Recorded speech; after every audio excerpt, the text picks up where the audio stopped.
Good morning, everyone. I'd like to start off this morning with a work session for Division One Finance. Today we have a pretty full schedule. We have 9 bills that we're going to review, and I'm also planning on executing all 9 of those bills today. I'll say up front that the majority of them were on consent or had very high bipartisan votes. So I expect that we can do these efficiently. I just request from everyone that if your colleagues have already said something that you were planning to say, let's not repeat things so we can get through this very smoothly. And with that, I'm going to open a work session on House Bill 1600. This is a bill that relative to the access to the centralized voter registration database on election days. It is a bipartisan bill. It was on consent, and I'm going to open it up to a little bit of discussion. And I do see that I have the Secretary of State here, and if he would like to come up and say a couple of words, that would be great.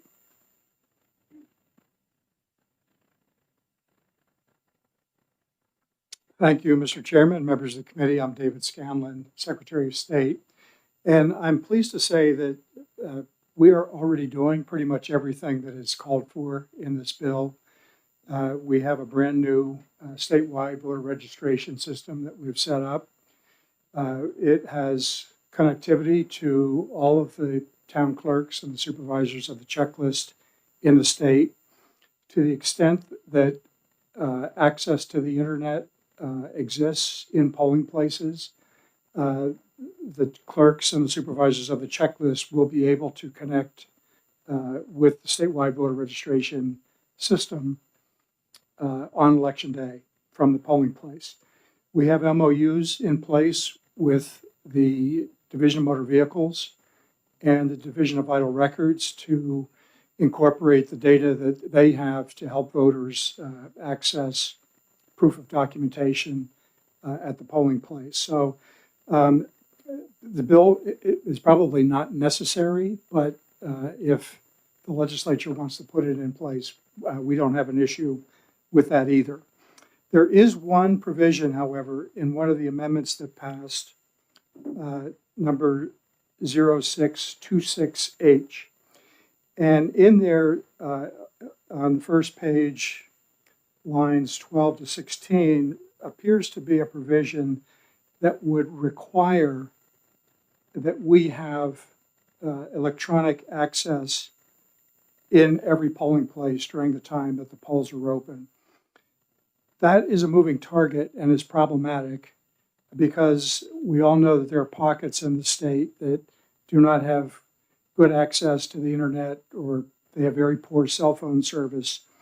And there is nothing to prevent municipalities from moving their polling place locations from one place to another. It might be a school gymnasium in one election. It might be the old town hall, which barely has electricity in another. I would like a lot more flexibility in this language. As I mentioned earlier, we are able to have connectivity in those places that are set up for connectivity. And there are situations where the connectivity is poor or non-existent. We do have a system in place where if voters come in to the supervisors of the checklist, for example, and they need help from the database to prove their documentation, we have a system where as long as that voter is standing in front of an election official, the election official can call my office, where we will have staff on hand to help look that information up from the database, and then in that phone call report directly to that local election official that we can verify the information on that voter. To not do that and to actually follow through with a requirement that we have to make sure that every polling place has a link directly to the database could be incredibly expensive. And I can't tell you what that number might be because we simply don't know. But I would like the flexibility to be able to deal with that in the best way possible. Thank you for that. Representative McGuire. Yes, thank you for that. When I read the amendment, I was saying that looked like you would have to somehow come up with access points. For example, my polling place doesn't have internet, and it doesn't have very good phone access either. This is in RSA 654-45 Roman 2, is that correct? We don't have the amendment, we just have the bill as amended. 650, it looks like it's in 654:12, Roman numeral 4 was the part that I was referring to. Oh, well. Roman 4. Roman 4, but if you're looking at this, at the Bill- statute, this language would not be in there. Because Roman 2 says Okay, that so there'll the be, answer, yes. including election day access points at polling places during the operational hours of the polling place. Yes, Is that the part that's giving heartburn, or is it down? just. So that language is fine during the operational hours of the polling place. I mean, as long as there's connectivity, that's not a problem. But there isn't connectivity. What do you do then? Well, that's the point. So if there is no connectivity to connect directly to the database electronically, then we will have a phone system set up where that can happen, whether it's on a landline or a cell phone. If there are problems beyond that, then we will figure out a workaround to make sure that the polling place has access. Okay, so that we should amend Roman 2 to say, well, it says may authorize.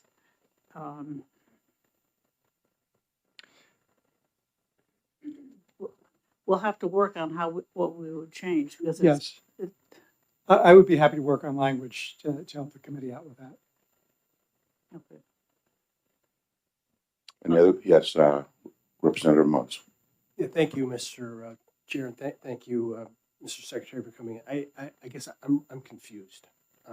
So is the wording in the bill as amended, does that need to change? And I'm hearing references to Roman numeral 2, but what are we referring to? So with respect to the bill that was voted on and amended by the I was referring to House? Roman 2 on the top of page 2, where there's a line that says that there's additional access points. Because there's no Okay. problem in the town office, because it's wired. But the polling place is not in the town office. Okay, so Mike? does the bill as passed need to be amended to satisfy your needs? The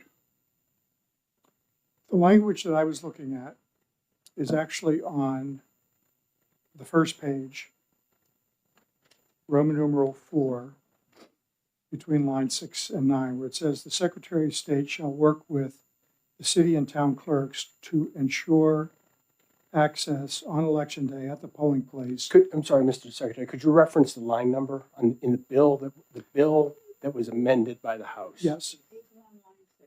Page 1, and I'm starting on line 6. Okay, because that's Roman numeral 6. Mid-line, the sentence starts, the Secretary of State Okay. shall work with the city and town clerks to ensure access on election day at the polling location to the statewide centralized voter registration database on each state, local, and federal election day during the operating hours of that polling place. The concern I have is that if that means direct connectivity from a laptop computer in the polling place to the statewide voter registration database,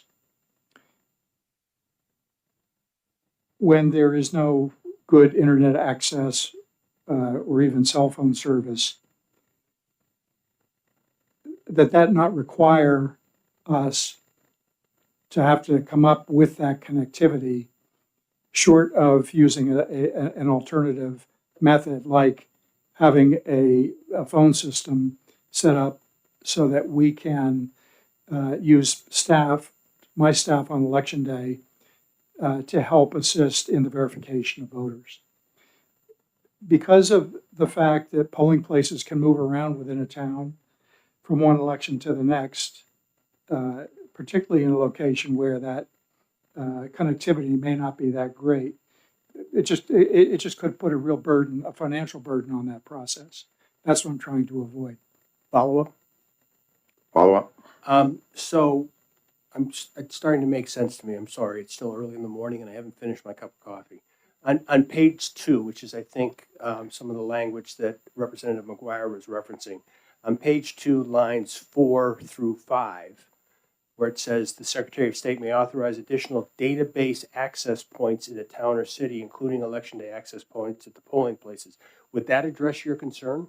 Would an additional database access point be a telephone?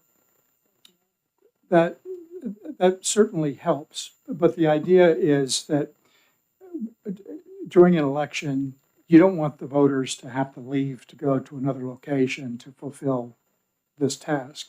Our goal is to make sure that however we do this, we do it at the polling place on the day of the election. And I guess what I would be asking is just flexibility to be able to figure out the solution, because the solution from one town to another might be somewhat unique. Representative Rung and then Representative McGuire. Thank you, Mr. Chair, and thank you, Mr. Secretary, for taking my question.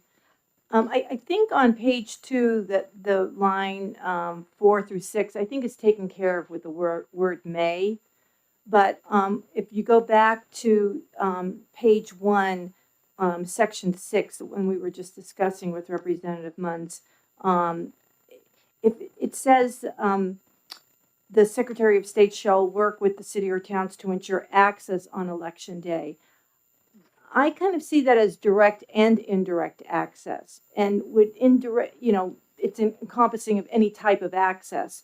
Would that include what you were talking about with the having a landline where someone could call to, so they're not directly accessing the database at the polling place, but they're calling someone who can? Yes. And if that's clearly stated as the intent of this bill, I would be fine with that. Yeah, because I see access, it could be any type of access, direct or indirect. Could I have a follow-up? Follow-up? Okay, so if you're doing that already, Mr. Secretary, can you explain the fiscal note? Is that, oh, it's been zeroed out. Oh, okay. So, Yes, I should have pointed out that Oh. there is no fiscal note on this. okay, all right. That's good then. We're good. Thank you. Any further questions for the Secretary? Yes, Representative McGuire.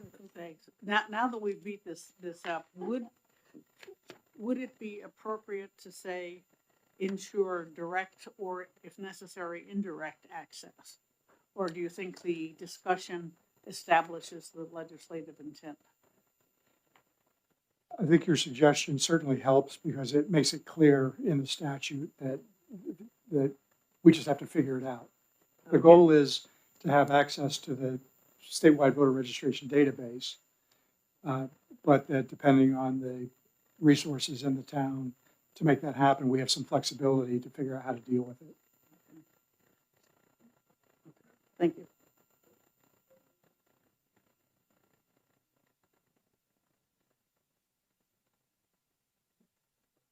Okay, any further questions? Representative Sweeney. Thank you, Mr. Chairman. Thank you, Mr. Secretary, for being here. Based on your testimony and the conversation we've had, and since there's no fiscal impact now in the bill, do you need this passed in order to do what you're doing? The short answer is no. Thank you. Any further questions? Okay, one last one. Yeah, it's not Representative really, Eagle. oh, okay, I'll wait till the comment period. Okay, well, thank you, Mr. Thank you. Secretary. Appreciate it. Okay, with that, I'd like to open up an executive session on House Bill 1600, and I will ask the clerk, first I will ask Representative McGuire to make a motion.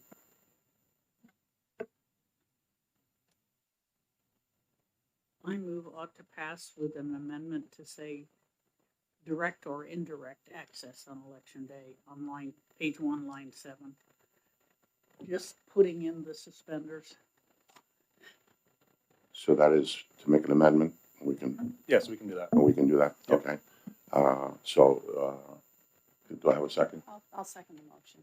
Okay, so, Mr. Clerk, we have a motion to add an amendment to House Bill 1600. And it's been motioned by Representative McGuire and seconded by Representative Evil. For this one, can we do a show of hands, or is that okay? Yes. Okay, so those in favor? Anybody against?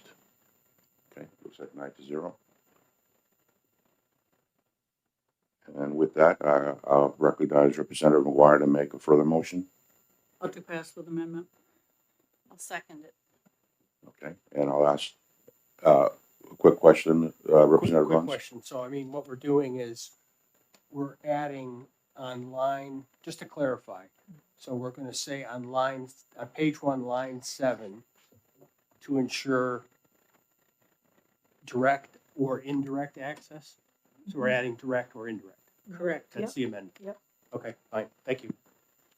Yes, it's probably not necessary, as Representative Rung said, but one never knows when you're gonna have a lawyer read this. Okay, Mr. Clerk will do the roll call vote.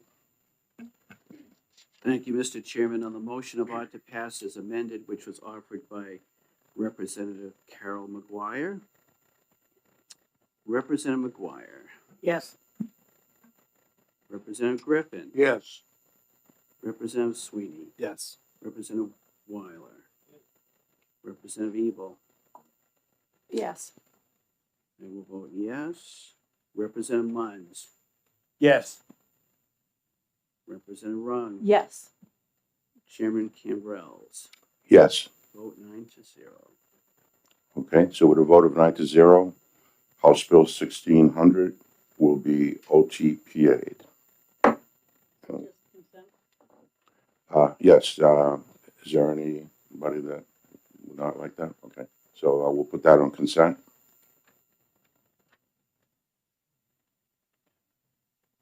Okay. I would now like to open up a work session on House Bill 1197 FN. This is a bill that makes a technical correction to certain insurance laws. I will say that this was on the consent calendar. It passed with an amendment on a voice vote. Very bipartisan. I don't think, I'm not looking, right now, we have a fiscal note that, Vice Chair McGuire, the fiscal note is basically what, It's an indeterminable increase, 10,000 to 100,000. So it's a rounding error in the fees collected. And it depends on how well the insurance companies do, because a lot of this is fines. so is there any discussion on that? Representative Weiler. I would also remind everybody that the insurance agency is self-funded, so it's not like it's gonna affect the general fund. Thank you. Okay, so this one should be an easy one. Is there any further discussion? Okay, so with that, I'd like to open up before I open an executive session, I'd like to recognize Representative McGuire for a motion. Move to pass. I'll second it. Okay, so with the executive session, we have a motion this is an OTP, and it's been seconded by Representative Evil. And I'll have the clerk do the roll call vote. Probably should ask if there's any comments. Apologies, could you repeat that? Does anybody have comments? I think nobody had any comments. So. Okay.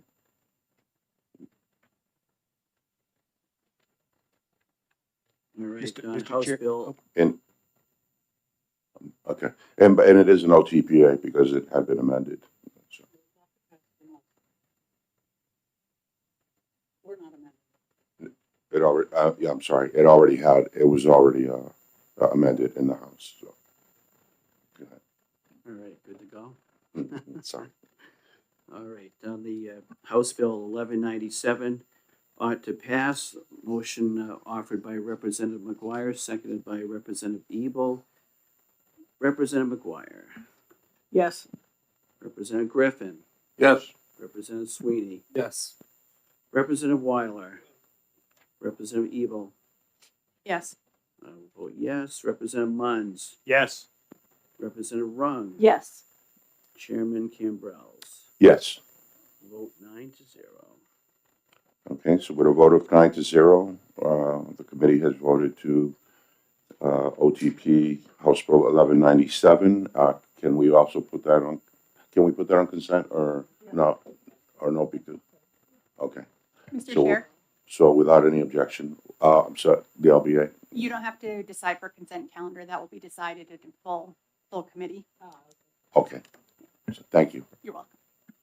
So we'll just have a 9-0 vote to OTP, okay?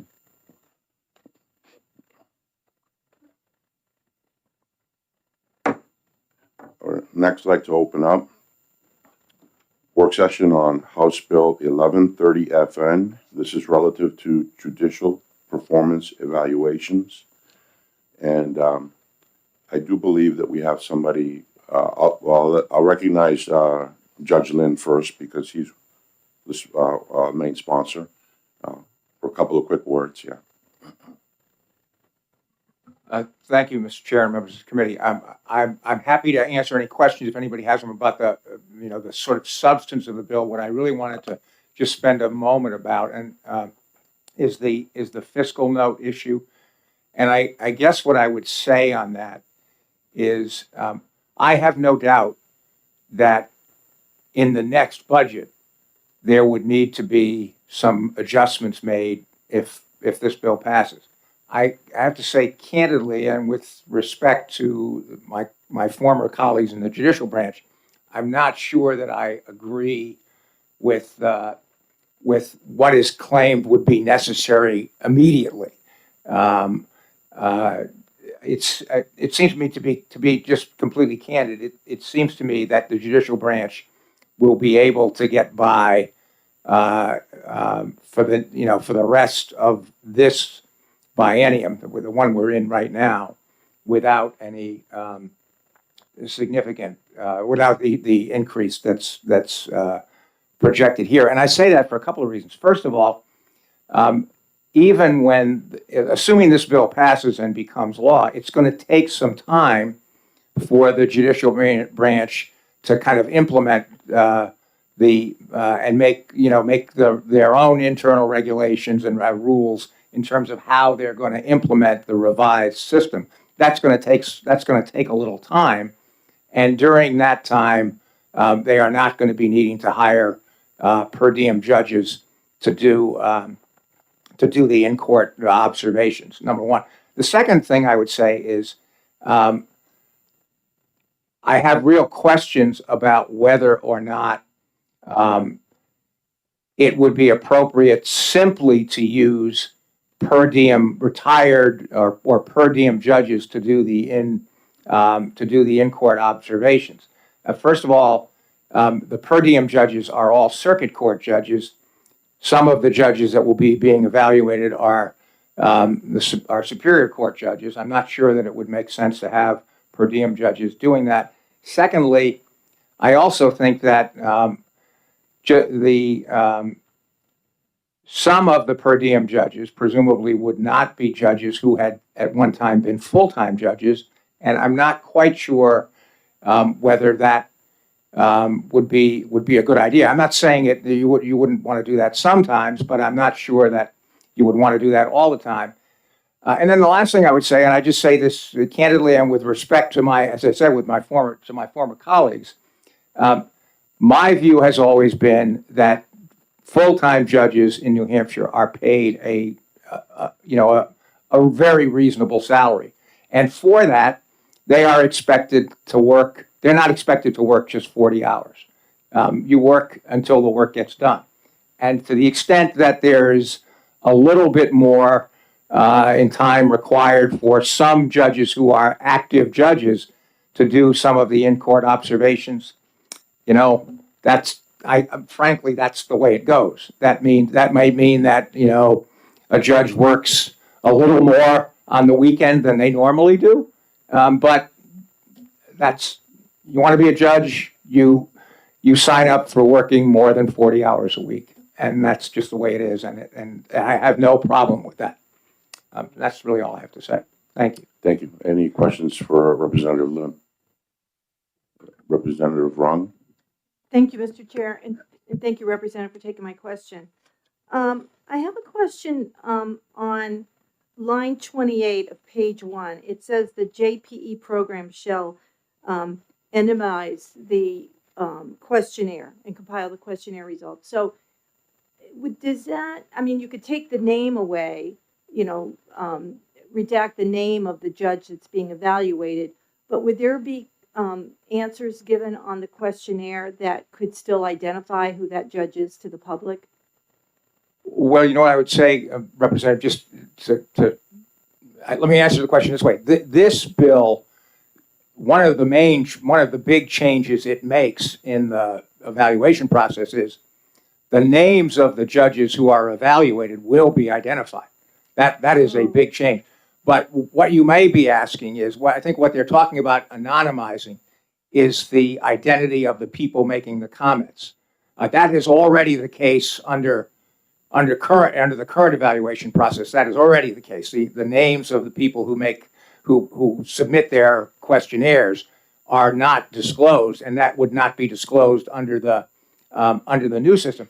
But if you're asking, having been through this, being evaluated, the reality is, of course, when I would look at the value of my evaluations and I would see comments, I could often say, "Oh, I know who made that comment," because given the nature of the comment and the detail of what is said, I kind of knew. Oh yeah, that was Mr. Jones, and I ruled against him in this case, and he wasn't very happy about it, and that's where this comment came from. Follow-up? Follow-up? Thank you. Yeah, my memory's coming back to me from the debate we had on this on the floor. So since the judges' names are going to be made public, are you concerned that extra security might be required, that they may be subject to harassment or threats because of the content of their evaluation and now that it's tied to a person's name? Is there some risk of that? I mean, the people, it would seem to me that the people who would pose the threat are most likely to be the people who made the comments, and they obviously know who the judge is. So is there some risk, that somebody in the public would see that and say, "Oh, well, look at this terrible comment." I suppose, but I guess I think on balance, I would say that this is an appropriate resolution, an appropriate balancing to make the judge's identity public. It's, I just think it makes sense to do that. Representative McGuire and then Representative Mons. Thank you. So Representative Lynn, your position on the fiscal note is that the judicial branch will not start full expense on day one of fiscal 27, which is this July. My sense is, you should understand, I have not talked to the judicial branch specifically about, how they would plan to implement this, but I would suspect that it will take some time to get, to sort of get the new procedures in place that would need to be put in place. That's number one. And then the second, as I said before, is I do think that to the extent that this may, particularly focusing on the in-court evaluations, to the extent that this may require some judges to spend some time doing this as opposed to doing other things, that may be true. And my response to that is that means the judge may have to work a little more overtime, which is they get paid for and they should be expected to do anyway. And I'm not concerned about that. Let me follow up. Follow up. So that to summarize, you're saying that the numbers in the fiscal note for fiscal year 27 are probably too high, and that the judicial branch will include whatever's necessary in their follow-on budget. Is that correct? Exactly. I think they can, for lack of a better term, I think they can muddle through until the next biennium. Well, my town has a smaller budget, so we're always very careful to only budget 9 or 6 months for new employees, because it's gonna take a while to get them on board. Thank you. Representative Munns? Thank you, Mr. Chair, and thank you, Representative, for coming in. I have, I guess, a couple of questions related to who's going to be able to see the full results of the evaluation, and it's on page 2 of the bill. It says that the JPE program shall publish the performance evaluation report for each judicial officer evaluated, but shall not include in the published report the comments contained in the questionnaire submitted as part of the evaluation. I guess my question is, would the Chief Justice and the administrative judge for the circuit and superior court systems, would they be able to see the entire input that was received? Yes, absolutely. They would get there. Would only be, it's only the, that part, the comments would be redacted only for the public disclosure, but internally, yes, absolutely, they would be. Follow up. Where does it say that?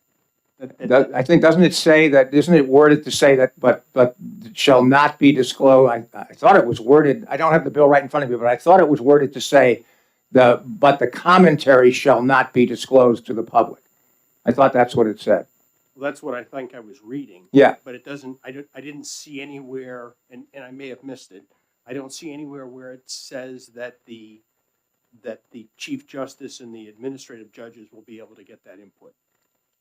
And then as a kind of a corollary to that, I noticed that there was language struck from here that says that the information on evaluations will not be made available to the governor or the executive council, when they're considering a nomination. And I guess that's another question I have, is why not? Will not be made available? Well, the clause was struck. Further down on that page. It's on page 2, lines 16 through 20. It was struck. I'm sorry, page, tell me again, please. Which Page 2. Yeah. Lines 16 through 20, which specifically says, it's in statute now, that the governor and the executive council may receive the evaluation upon request. That was eliminated. And all I see further down is that the governor, Speaker of the House, will get a summary report. So if somebody is coming up for a renomination, why shouldn't the governor and the executive council not have access to the complete report on their evaluation? No, I mean, I agree completely, and I don't think that the intent was to, if it's available, final report. Representative McGuire may have an answer here. I'm going to let her Representative speak.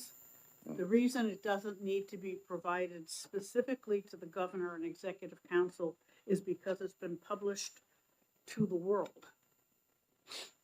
But If no, it hasn't. if you look line 23 on that page, the program shall publish the performance evaluation report for each officer evaluated. But it hasn't been published to the world because the public is not entitled to the published report containing the comments received in the questionnaire. And that's my question. Why shouldn't the governor and the executive council not have access to that if they're considering someone's nomination? Well, okay. If we have we'll hold that question for a moment. If we have no further questions for Representative Lynn, I do have a representative here from the Judicial Department, an attorney, who may be able to answer that question. So maybe I thank you for your testimony, Representative Lynn, and I'd like to acknowledge the attorney from the Judicial Department to come up and speak, if you would. Thank you. Thank you. Mr. Chair, Yes. I believe Judge Christo, who's the administrative judge for the circuit court system, is here as well. So maybe she could join the attorney. That'd be fine. Thank you. Please introduce yourselves and welcome.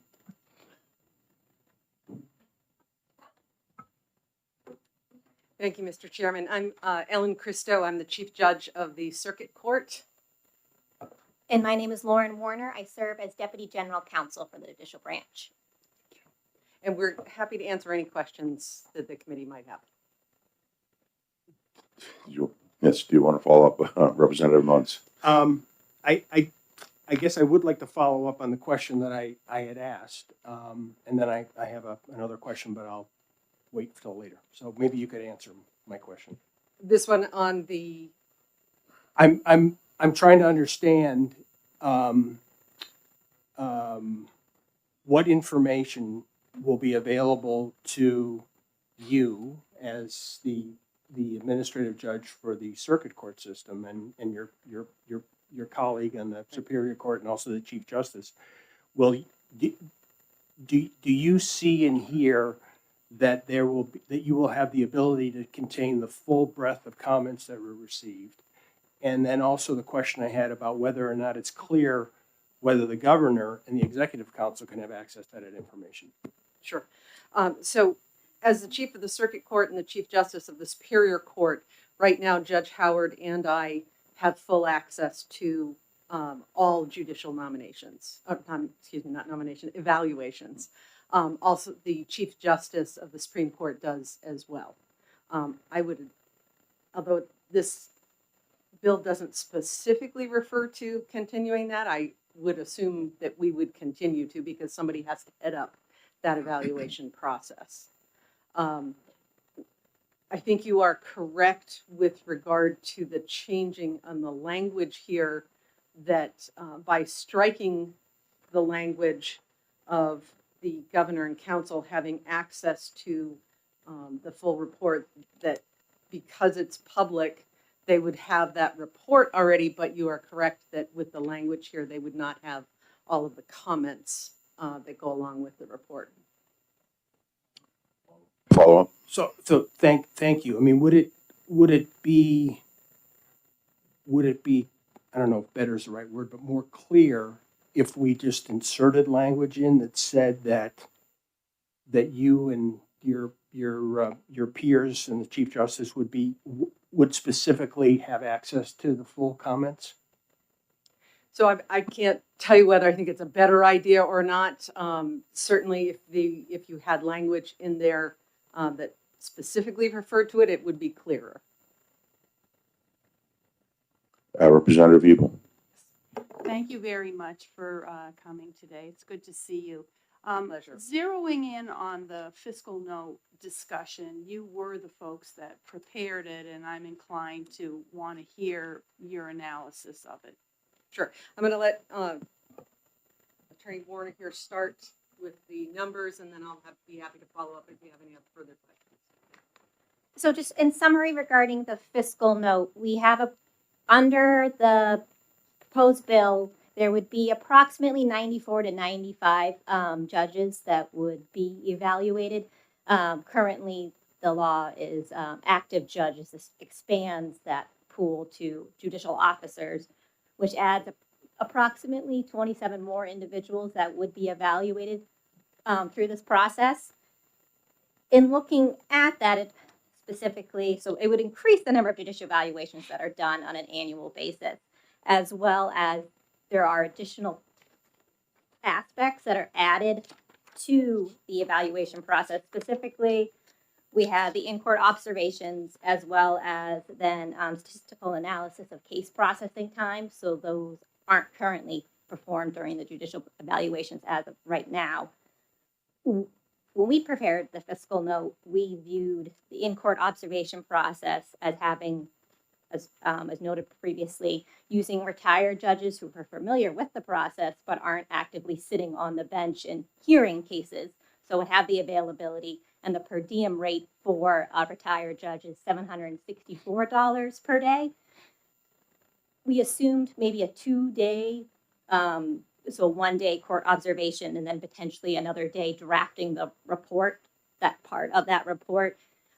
So approximately 2 days for each evaluation, and considering around 94 or so judges, approximately 30 or a minimum of 30 judicial valuations a year, which would then equate to a minimum of just over $45,000 spent in court observation fees.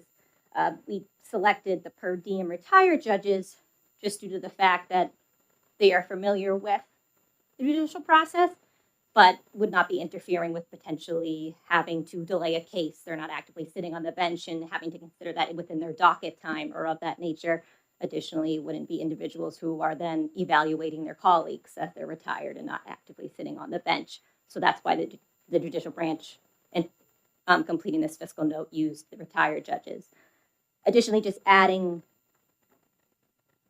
not that it's a negative, but adding additional work to the judicial evaluation process, we assumed potentially the need for one individual to help manage this new process. There's additional reporting, additional aspects that are going into the evaluations.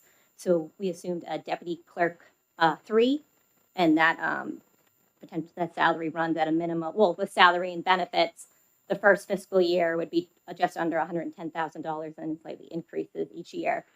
So combined all of that together, you are assuming somewhere around a minimum of $145,000, $160,000 each fiscal year.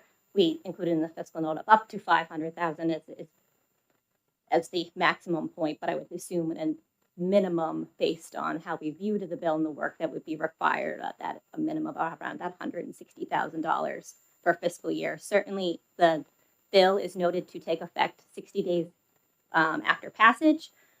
Certainly, I know Representative Lynn noted potentially this could be addressed in the budget process. So the idea of potentially extending out the effective date so that it wouldn't necessarily hit in between the budget cycle. Happy to answer any additional questions and things that have been discussed. Representative Run, then Representative Evil. Thank you, Mr. Chair. Okay.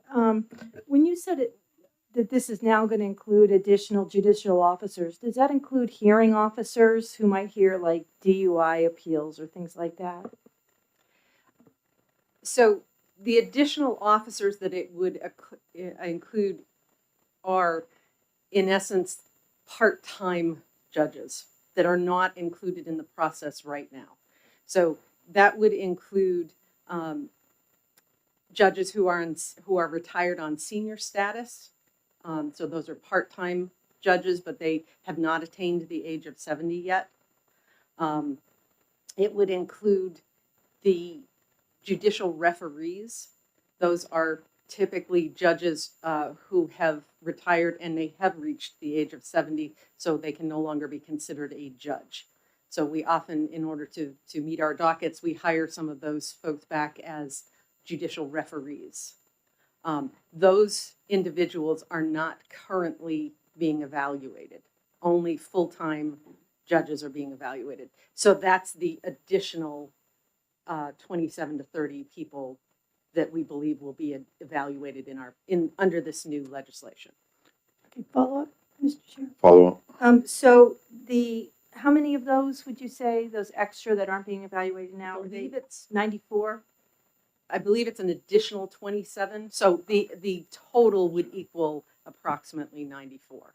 Okay, 27, okay. One more follow-up. Okay.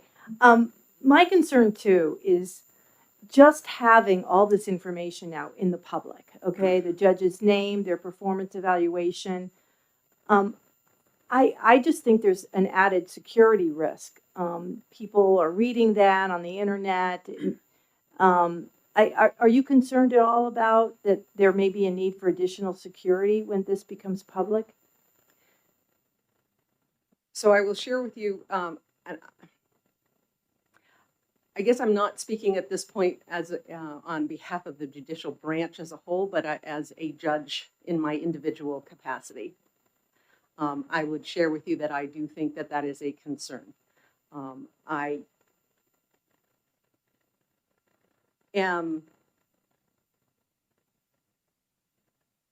guess I take the philosophy to some extent that the judicial evaluation is a job evaluation for myself, for my colleagues, with the intent of, like any job evaluation, to get better at your job, to see where some of the problems may be, and to see where you might improve. That's the goal of a job evaluation. I don't think that the judicial evaluation is intended to be a public referendum on a judge. Clearly, there are people who are very unhappy with some of our rulings. That doesn't mean that the rulings are wrong. It means the individual may be very unhappy with it. Sometimes that ends up correlating to a bad review of or a bad evaluation of a judge. And that's part of why I think Representative Lynn agreed a while ago to amend his original legislation to say that the comments should not be public. Because frankly, some of the comments are pretty awful. Some of them involve death threats. Some of them involve, and certainly those things should not be made public. But I will tell you that, when I talk to my colleagues, and I can tell you this for myself, that the comments that are put in these evaluations are, some of them, by attorneys or by litigants, are actually enormously helpful for judges, and that help us to get better at what we do, to perhaps change something that we don't realize that that's how it's being projected. And so we change our the way we handle something on the bench as a result of that. So we're definitely not against the idea of enhancing judicial evaluations, but doing it in a way that is actually beneficial to the individual judge to get better at their job, as well as the judiciary, as a whole. And for instance, one of the issues that I have in some of with amending the statute is on page 2, the number 4, adding statistical analysis of case processing time as part of the evaluation. For the circuit court in particular, we don't, as judges, we really don't have any oversight on case evaluation time. That's in the clerk's purview. So by adding that in statute, you're adding something that those judges that are being evaluated don't have any control over. And it's pretty tough to be evaluated on something you have no control over. So that would, frankly, change the dynamic, I think, between judges and clerks at that point about, when those cases get scheduled. For instance, a 2-day divorce trial in Berlin may happen within 4 months. That same trial may take 1.5 years before it can get docketed in Brentwood, just because of the case management time, what they have available for docket, how busy the dockets are, how many judges are scheduled in that courthouse. And that individual judge doesn't have any control over that. Nor do they have any control over the fact that over the course of several years, several judges may have been on that case. So how do you parse out the case processing time? So all of which is a way of saying that we're going to need to go back. If this passes, we will need to go back and change our system, our whole evaluation system, which if you pass this, then and the legislature passes it and the governor signs it, that's what we will do, is we will go back and do that. I would suggest that the effective date of 60 days after passage, given that, is not realistic. That we need more time to do that. Otherwise, what we'll have to do potentially is delay evaluations in order to get the new system in place. So, sorry, it was a very long-winded answer. I'd like to recognize Representative Weiler. He's been waiting for a while. Sure. Thank you, Mr. Chairman. Who provides the in-court comments for this evaluation? So the answer is I don't know yet. What we would be suggesting here is, and what we have suggested, is that both Superior and Circuit pick 1 or 2 retired judges to come in and do that in courtroom evaluation, because they're significantly experienced. They know what's supposed to happen. So we'd have 1 or 2 of those retired judges who come in and do the evaluations, and they would do a report for in courtroom evaluation. Follow up. So Follow up. that may add more time if they've got to go and provide, whereas there are people there like the clerk and some others that could make notes, or if somebody's keeping a word by word record, that could be read rather than, having a 1 day look at somebody that's got a 1 year long evaluation anyway, or some crazy people that are yelling out in the courtroom. I don't know how this works. Well, right now, the way it works for our evaluations, just in case you're not aware, every judge similar to this gets evaluated every 3 years. But what in essence gets put out is a Survey Monkey report. So it's all anonymous. So that's the other thing that changes here, is that you now have to sign the evaluation, whereas currently it's completely anonymous. So you go on Survey Monkey and do the evaluation. And right now anyone can do that evaluation. And our internal staff sends it out for the circuit court judges. They send it out to at least 90 people who have appeared in front of the judge.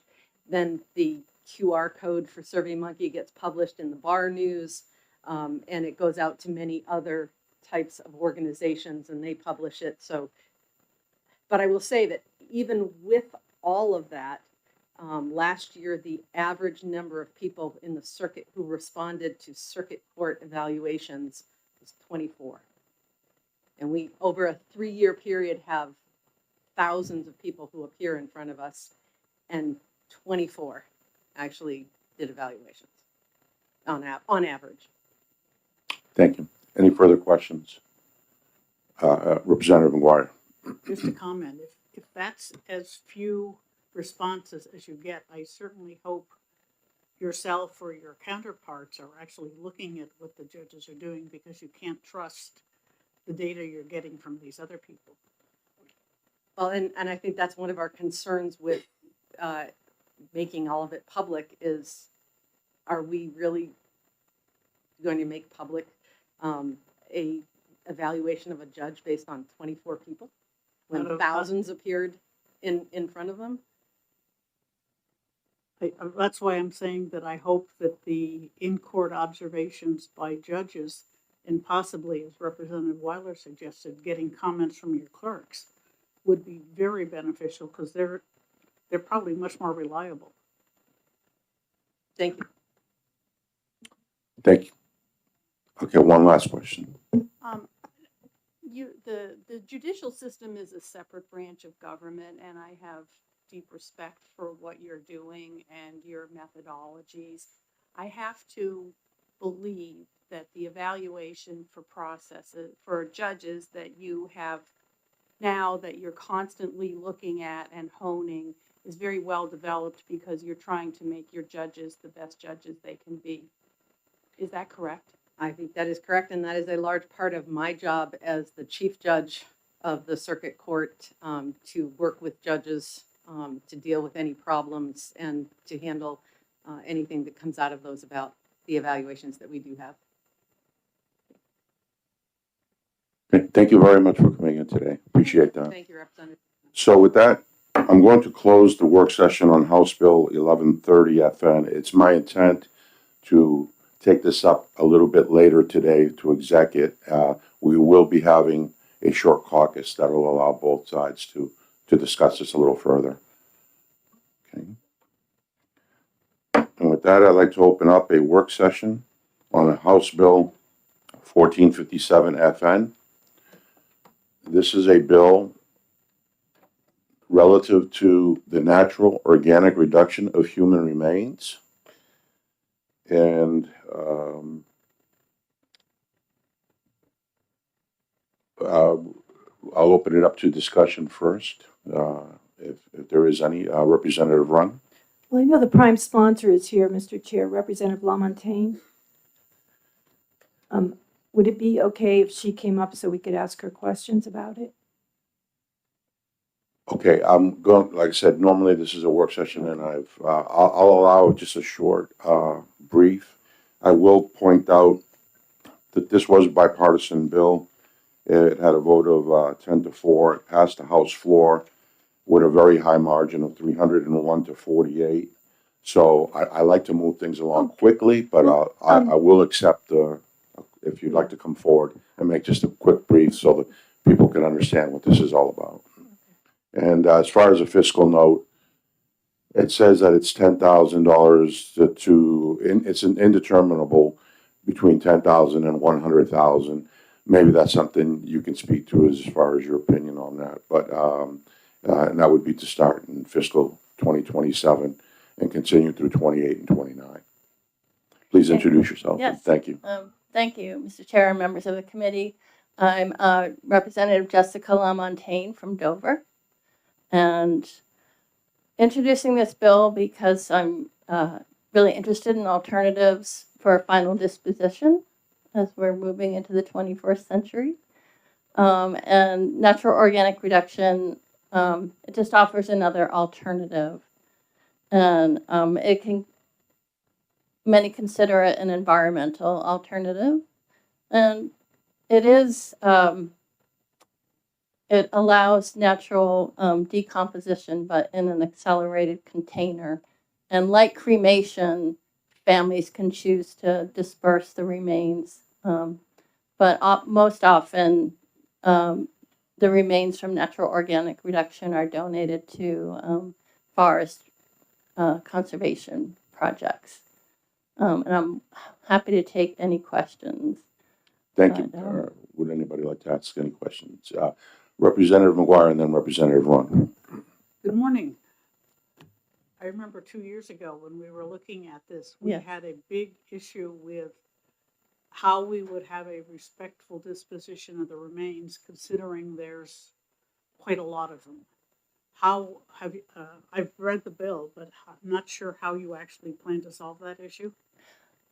Well, that issue isn't really spelled out in the bill, which is mainly, authorizing it as possibility.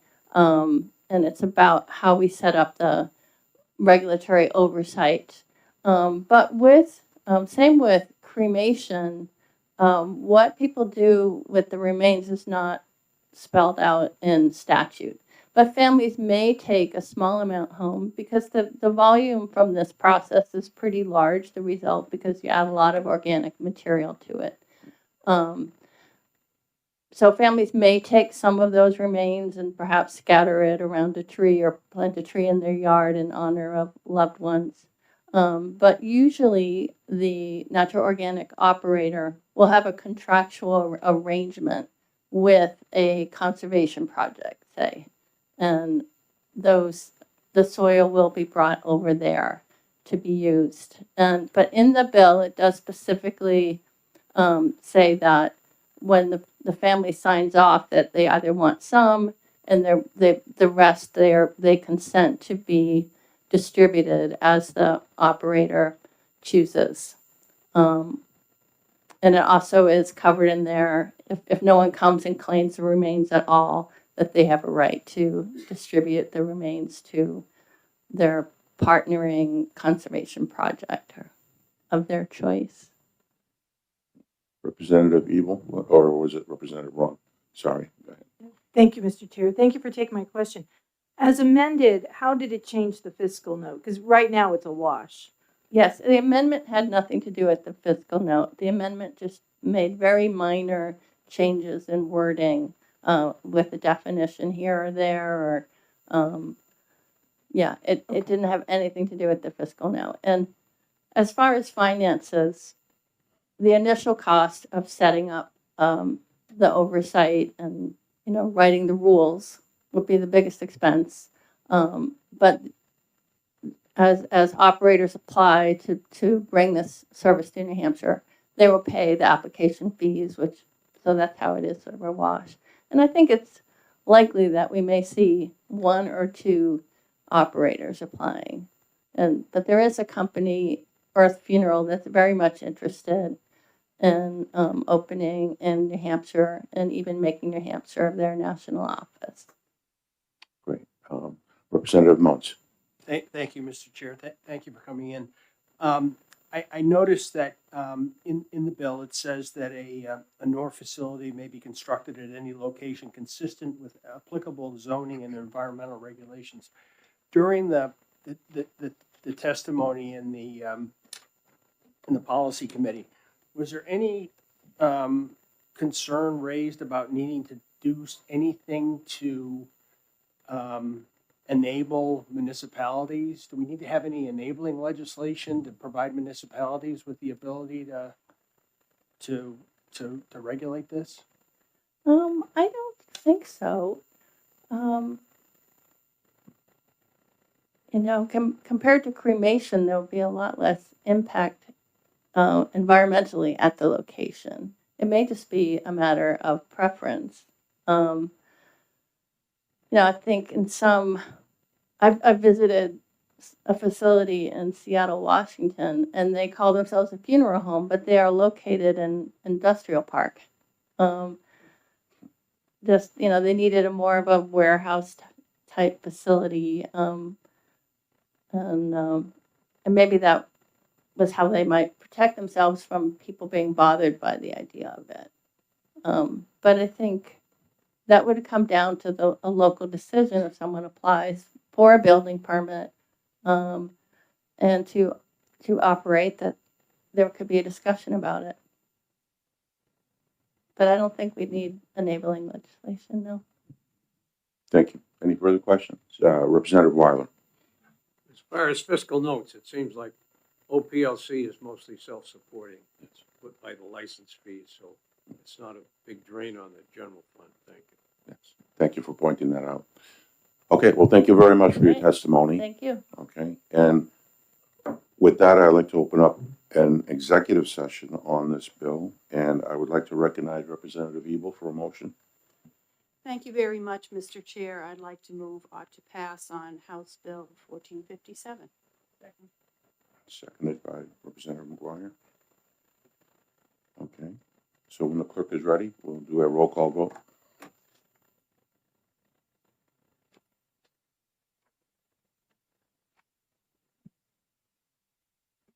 Thank you, Mr. Chairman.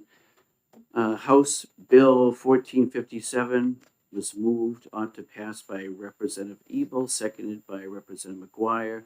Representative McGuire. Yes. Representative Griffin. Yes.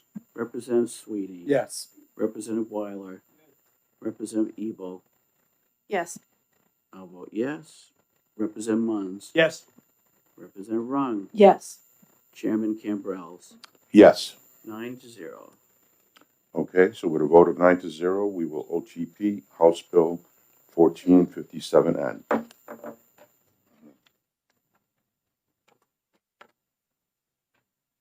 I would next like to open up a work session on House Bill 1426FN. It's a bill that requires the Department of Environmental Services to employ certified personnel in each program area. I'll point out that this is this bill came out of committee with a 16-0 vote for OTPA. It was on the consent calendar and it passed the House floor as OTPA with a voice vote. I'll open it up to discussion first. Would Representative Sweeney maybe like to make a comment on it, or? My appetite for this is it's a good bill, and I would move ought to pass. Okay. You're not in executive session, but when you get there, I'll second it. Oh, okay. So if you know, again, I'd like to limit debate if we're going to have a lot of agreement here. As far as fiscal note, I believe it's 0 fiscal note. Is that correct? No, it's an interminable increase. Indeterminate increase. Okay. Actually, Mr. Yes, go I'd ahead, like to- Representative McGuire. Yeah, I'm not sure exactly why there's a cost increase unless they're using people who don't have certification so that they can pay them less. So I don't know if they need to train their existing personnel, which is one thing, or whether they need to up the pay rate so they can get people with the qualifications. But it doesn't look like a major increase considering DES's regular budget, but I agree with Representative Sweeney that you should have people who understand the business well enough to be certified in it if you're requiring the public to be certified. Representative Ebel? Yes, thank you, Mr. Chair. There is someone here from DES who could perhaps answer questions if somebody has them. Yes, any quick questions, please come up and introduce yourself.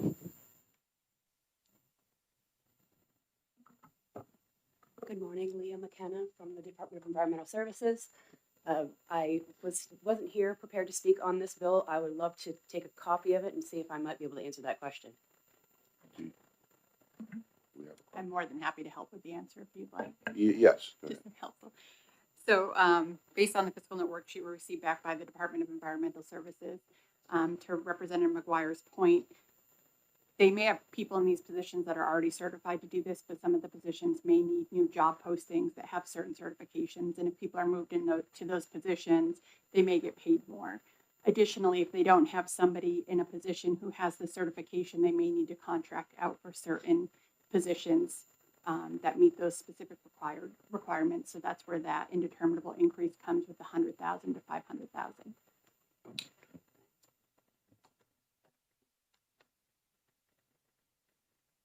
You covered it.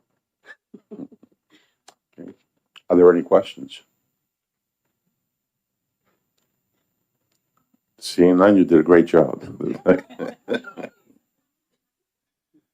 So with that, I'd like to open up an executive session on House Bill 1426 FN, and I believe Representative Sweeney made an OTP motion. I'd move on to and pass. Representative Ebel, I'll second it. she'll second. Okay, thank you.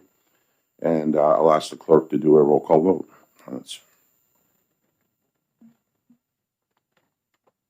Thank you, Mr. Chairman. On House Bill 1426, was moved by Representative Sweeney, seconded by Representative Ebel. Representative McGuire. Yes. Representative Griffin. Yes. Representative Sweeney. Yes. Representative Weiler. Representative Ebel. Yes. I will vote yes. Representative Munns. Yes. Representative Rung. Yes. Chairman Cambrels. Yes. 9-0. Okay, so with a 9-0 vote, House Bill 1426 shall be moved as an OTP.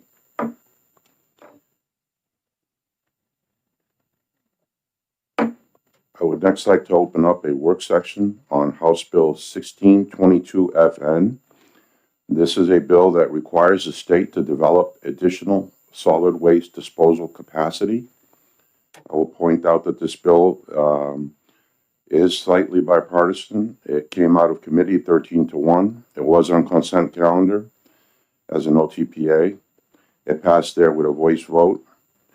And I will also point out that the fiscal note that originally called for $4 million has now been zeroed out based on the new amendment. So there is no fiscal note on this. Having said that, I'll open it up to discussion, but this is one of the bills I intend to have a short caucus on later. So I won't be executing it at this moment, but any commentary, Representative Ebel? Yes, thank you very much, Mr. Chair. Again, Leah McKenna is here for questions for the agency, but actually this isn't requiring the department to develop additional capacity. What it is it's a bill that establishes as a matter of law that there is a preference for development of additional landfill capacity in the context of landfill expansions and brownfield sites, as opposed to putting in brand new landfills right out of the block. And there are standards that relate to an analysis of public benefit when you're reviewing a landfill application, and this is more specific as to what the public benefit analysis will be. So I would also add that this language does track back to some of the work that the Environment and Ag Committee did together developing language on this issue that was in the budget, and there's a lot of consistency with this, and I would strongly recommend to the committee that we pass this bill because it's clarification that we need, and I think it would help move this landfill discussion forward. And plus, as you say, the fiscal note is Zero. Yes. zero. Thank you. Representative Mons. I do have one question, and maybe the representative from DES can help with that. I'll recognize you to come up and speak. Please reintroduce yourself. Good morning. Again, Leah McKenna. I'm the administrator of the Solid Waste Management Bureau at DES. Thank you for being here. The question I had is, what if an existing site doesn't meet the current design standards for a landfill? And the one thing that comes to my mind is it either doesn't have a liner or it has a liner that is, woefully inadequate by today's standards. If I read this bill correctly, that site would get preference over a new site. I guess my question is, should that old site with the inadequate liner be given preference? Or wouldn't we just be making a problem that already exists worse? Or am I reading the bill wrong? You're reading the bill right, but if you look at page 2, line 7, what we are charged with doing is creating a list of sites that are unsuitable for future development. And the applicant is supposed to run through that list or they're supposed to run through the list of suitable sites and say, okay, we'd like to site a landfill there. They still would have to, for the landfill that they would be looking to site, it's not like you could just start digging and then add to the existing landfill. They would still have to site and design and operate this new cell to current standard. Okay. Follow up. So if I understood correctly, so you've got this, existing landfill, they want to expand it, they expanded at that site, but the new hole that they dig, that would have to all meet the Yes. appropriate standard. Correct. Okay, Correct. thank you. Any other questions? Thank you. Thank you. So as I stated, I'm going to close out the work session on this bill. We're going to take it up a little later for execing. And with that, I'd like to open up a work session on House Bill 1775 FN. This is a bill relative to the utility ownership of natural gas and nuclear power generation facilities. This bill was slightly bipartisan. It came out of committee 11-6 OTPA. There was an amendment passed on the House floor, 178 to 145, and it passed in the House by a 191 to 149 vote. So again, it's slightly bipartisan. I'll open it up to discussion. I do see Representative Bose here.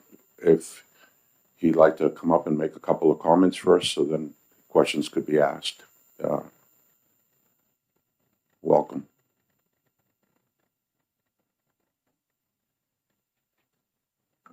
Thank you, Mr. Chairman.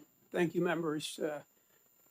For the record, Representative Michael Bose, District 5 in Rockingham County, Chair of Science, Technology, and Energy, and I'm happy to answer any questions about this bill.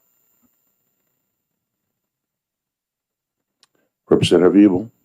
I mean, if you'd like to discuss the fiscal note and the increases in expenditures, that would be helpful.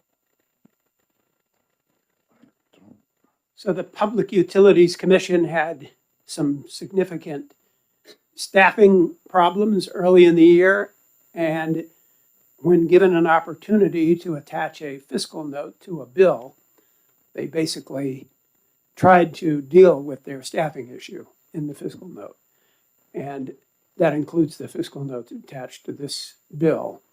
the issues have not completely gone away, but I don't think they're relevant to this bill or any one particular bill. They're just general concerns that the commission has for staffing issues.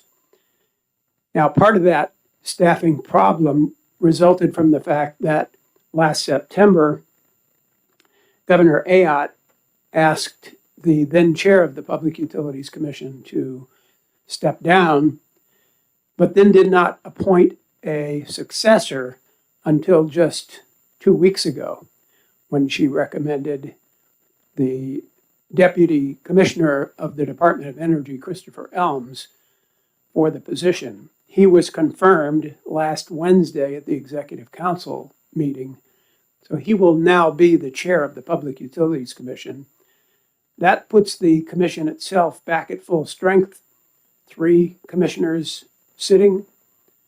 Unfortunately, Christopher Elms will probably have to recuse himself from some open dockets because he participated in them as a member of the DOE. But nevertheless, the commission will have all 3 of its seats fully occupied. And they will have to just cope with their other staffing issues as best they can. Representative McGuire. Yes, thank you. I'd like to point out that the fiscal note we have is for the bill as originated, and it's not for the bill as amended. Could you highlight how much cheaper it's going to be after it got amended? Well, I think the commission stated that they needed, to be honest with you, I've forgotten the exact amount, but whatever it was, I don't think it's valid any longer. Representative Munns. Thank you, Mr. Chairman, and thank you for being here and taking my question. The fiscal note that we do have, states that the bill may result in increased electricity rates for consumers if the PUC determines a proposed investment is in the public interest and authorizes rate recovery. I mean, that's pretty boilerplate. That could happen with any kind of investment. But the one thing that I guess I did want to ask is what protections are there in this bill for to prevent utilities from passing on cost overruns, stranded costs, similar to what happened with Seabrook and PSNH having to pass those costs through to customers. What protections are there that if some of these investments don't go well, that what is going to protect the consumer from higher electricity prices? Well, there are no protections in any bill that will protect consumers from something that goes wrong in the future. In the first place, we don't know what might go wrong. In the second place, it would be hard to create a protection mechanism when you don't know what's going to go wrong, potentially. So we have structures in place that allow utilities to operate and to recover the costs that they incur from ratepayers in a cost-efficient and prudent manner. And those protections, if you want to call them protections, those structures would continue to exist and continue to apply for this bill as well as any other bill that gets passed by this legislature. Follow-up? Follow-up. But one of the reasons I believe that we restructured the utility industry years ago in the wake of what happened with Seabrook was, I believe, to protect consumers from these kinds of cost overruns where the utility is making these investments and these bets on different types of power generation opportunities. By allowing utilities to again invest in and presumably manage these types of power generation opportunities, aren't we again inserting that risk into the equation that we tried to take away years ago? Well, we reinserted that risk some time ago with RSA 374G. And by allowing utilities to invest in up to 5 megawatt renewable projects, this is no different. It's the exact same, uses the exact same section of law.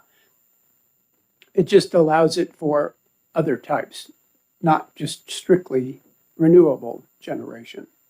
So the risk that customers will be exposed to is the same under this bill that it would be under the previous bill, which I think was passed maybe as long ago as 20 years ago.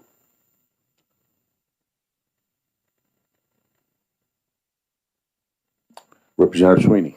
Thank you, Mr. Chairman. Thank you, Mr. Chairman, for being here to answer the question. So harping back to the fiscal note, there seems to be just concerns about the increased cost that it would be to assess these new utilities, but it makes no mention of the value of the facilities that would then be subject to the utility property tax. And these generators are going to be north of $100 million plus. Would you agree? Yes, I agree wholeheartedly. So naturally, it would generate a decent amount of utility property tax revenue. Exactly. Thank you. Representative Weiler.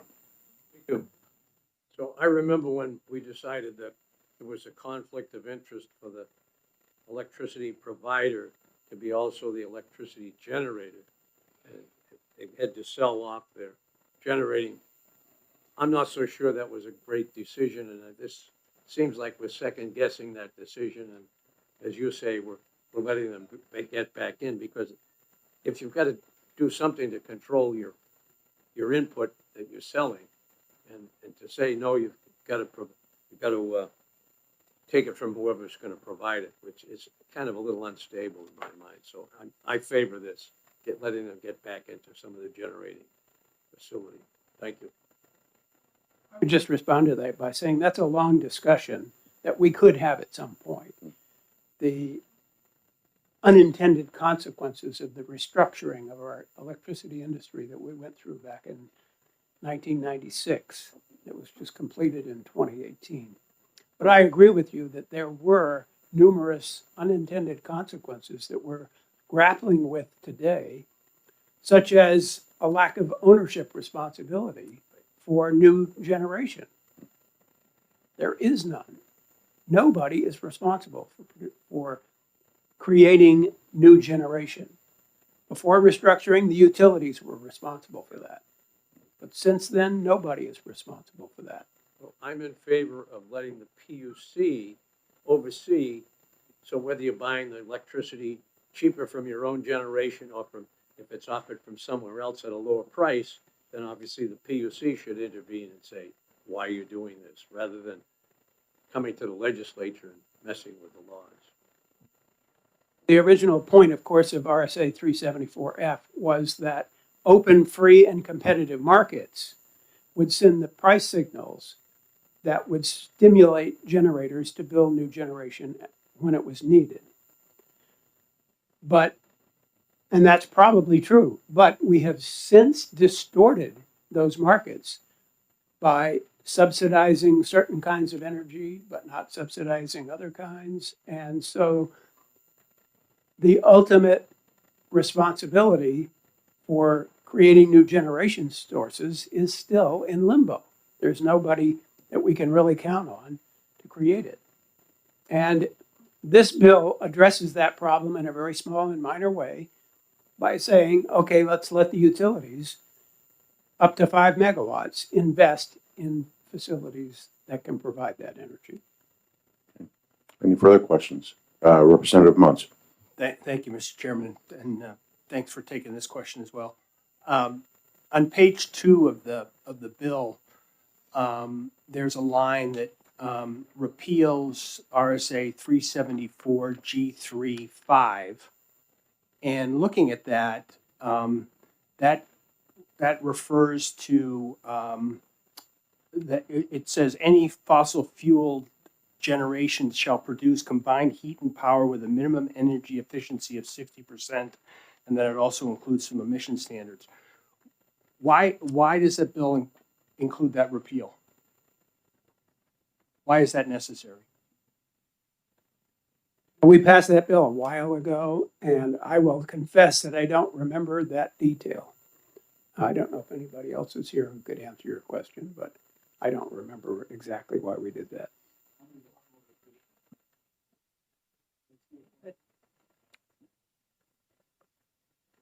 Would you like to come up and answer that question? No, that would be great.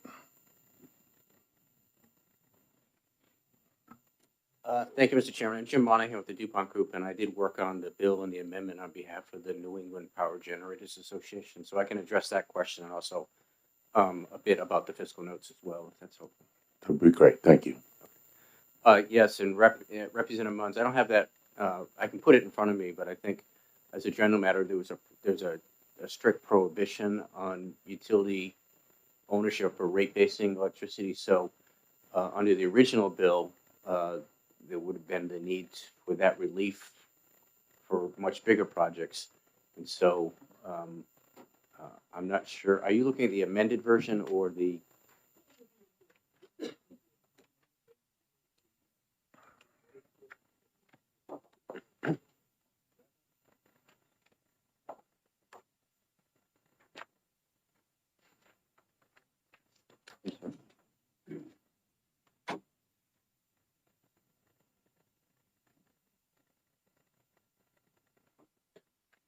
So I can back up a little bit about what the bill is amended does, because it'll give you some context to this.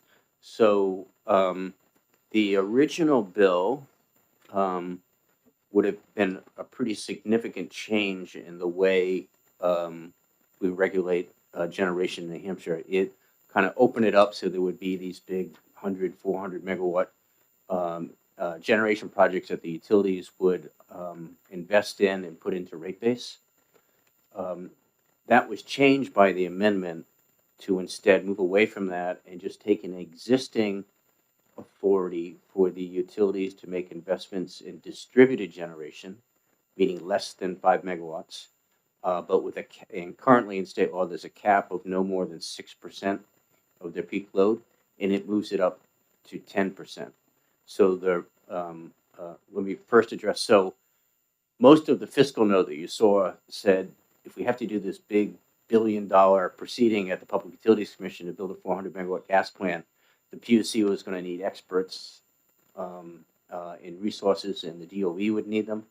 So now that the bill is just modifying an existing law to allow for some additional, and as Representative O said, very modest increases in the amount of utility-owned generation, there's not the need for those big armies of consultants to come in and do it. So the repeal section that is in there, I think, is there to capture the fact that the utilities may be doing some additional, albeit modest, investments in distributed generation. Follow. I don't think that was my question. I mean, the section I'm referring to specifically says that in current law, that any fossil fuel generation shall produce combined heat and power with a minimum energy efficiency of 60%. And it must meet certain emission standards. I'm not going to go into it all. And my question is, don't we want all of our fuel generation to at least meet 60%?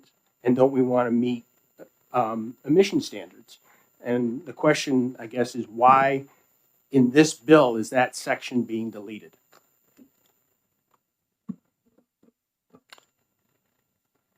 That's going to call for some speculation on my point. Why don't I do that and see if Representative Vos agrees? Well, yeah. When the distributed generation statute was created, which will allow the utilities to go up to invest in distributed generation up to 6% of the peak load, I think those prohibitions were on there with the expectation that much of what they would do would be, at least in my term, not there, but non-emitting or lower emitting resources. There's been a general trend in the legislature, and particularly in the Science, Technology, and Energy Committee, that at a time for the need for additional generation. They didn't want to pick winners and losers for technology purposes. So by repealing that provision, it would allow the utilities, when addressing small distributed generation resources, that they wouldn't have those restrictions. Is that some? I don't know if- One last follow-up. I guess again, I mean, my concern, quite frankly, is by eliminating this, it removes any efficiency requirement or any emission requirement on any existing fossil fuel generation plant in the state. I don't have the benefit of understand the why we underlying would need statute to in do front of that. me, so I'll look. I don't think that was the policy intention of the committee, but I'll look at. Okay. And I want to remind everyone we're getting really deeply into the policy where right now we're looking at the fiscal note, so the fiscal impact of this. So are there any further questions? Yes, Representative Bose. So as I look at the RSA in question and think about the discussion we had in our committee about this, I think it was the energy efficiency of 60% issue that prompted the repeal of that section of statute. Because in the case of a gas-fired generation plant, it may not always exceed 60%. So this section was repealed in order to permit investments in gas-fired plants that are less efficient on occasion, particularly at startup and shutdown times, than the 60% optimum for running time.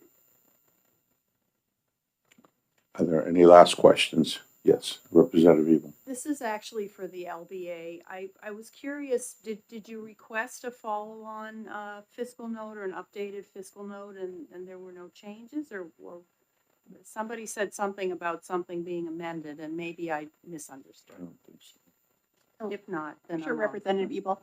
So I was going to speak to it just to give some clarifying information. We have not received anything back from the PUC, which we did send the amendment request out to them, but we haven't heard back from them. However, in reference to the Department of Energy and their fiscal impact, it looks like, according to them, it's going to remain the same even as this bill is amended. So they would still have the $150,000 to $250,000 cost for any consultants that are required, which would be paid for through utility assessments. And Department of Revenues would still stay the same, as Representative Sweeney pointed out, that with the new assessments on utilities, the utility property tax could increase, which would go into the education trust fund. Thank you. Representative McGuire. Yes, thank you. I just want to confirm with Representative Vos. So the 60% efficiency is a problem when a gas plant starts up and shuts down. And the intent of these power plants is mostly to fill in the gaps. Is that correct? So they wouldn't be running continuously? We're talking about very small power plants, less than 5 megawatts. Well, I understand, but the intent, as I understood it from the speeches and the committee reports, was that these were to deal with our worst times, the coldest winters and the hottest summers, and not to be continually operating. Is that correct? I don't think that was necessarily the intent of the bill, to only operate these plants as peaker plants. But I think the fiscal note that you referred to, and I don't have it right in front of me, but I think it may have referred to those peaker plants, but I don't think it intended to imply that this was only for peaker plants. Right. Follow up. But assuming that at least some of them, say the gas units, are peaker plants, they will be starting up and shutting down and therefore operating inefficiently, more so than a plant that's running 24/7. Is that correct? Yes, that is correct. And the gas plants do meet 60% when they're in steady state? Yes. Representative Run. Thank you, Mr. Chair. This might be a question for the LBA, but when we're looking at the statute that's being repealed, the two, is there a fiscal impact to those repeals? Because I'm assuming there probably was a fiscal impact when those statutes were entered in to RSA. The Department of Revenue and the Department of Energy did not note any fiscal impact on those two sections. Okay, so there's no fiscal impact, or they just didn't. They didn't note it. Oh. Normally, they're very thorough in reviewing them, so I'm going to assume there isn't, but if you would like, I can reach out just to confirm. I would like to know if there is. I don't need a specific number, but I would be curious to see what the fiscal impact would be if we discontinued those standards. Thank you. Representative Ebel? Thank you very much. I wondered if we could add this to the caucus list instead of going directly to executive session. Sure, we'll do that. But in return, I would like to ask, so as we keep going forward, we a little bit more brief and, okay, with that, thank you so much, Chairman Rose, for your testimony today. And what I'll do is close out the work session on House Bill 7075, and we will take it up later for executing. Okay. Now I'd like to open up a work session on House Bill 1718 FN relative to authorizing energy storage in connection with net metering. I will point out that this is a bipartisan bill. It came out of committee OTPA with a 17-0 vote. It passed on the House floor with an OTPA on a voice vote, and it was on the consent calendar. So I would hope we would have limited debate on this. I'll open it up to discussion, and if there is none, I'd like to move right into an exec session. So if that's okay with everyone. And I would like to recognize Representative McGuire for a motion. Ought to pass. Second. Okay, so we have an ought to pass from Representative McGuire and a second by Representative Griffin. And with that, I would ask the clerk to call for roll call vote.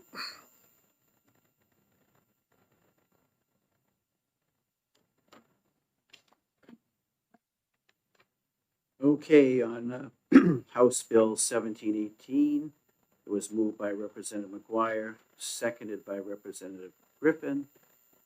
And I'd like to call the roll. Representative McGuire. Yes.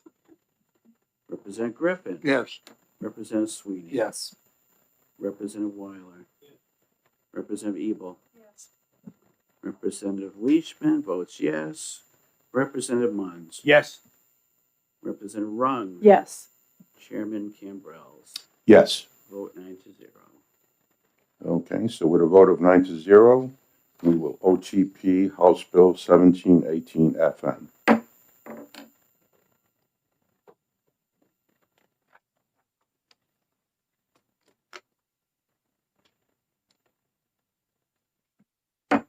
I would now like to open up a work session on House Bill 1633 FN. This is a bill that expands the information provided to survivors of sexual assault regarding their existing rights.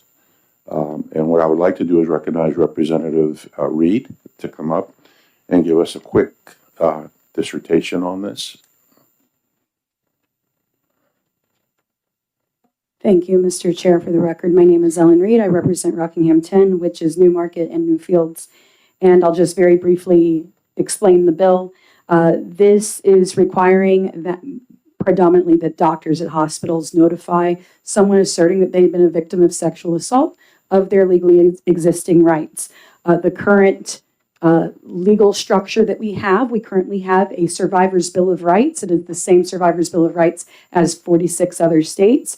The Survivor's Bill of Rights were authored by an organization called RISE, and they include a right to a sexual assault evidence kit, what we colloquially call a rape kit, as well as the right to have that evidence collected confidentially pending their decision to press charges, decline any element of that kit, etc. So we have these rights in law already.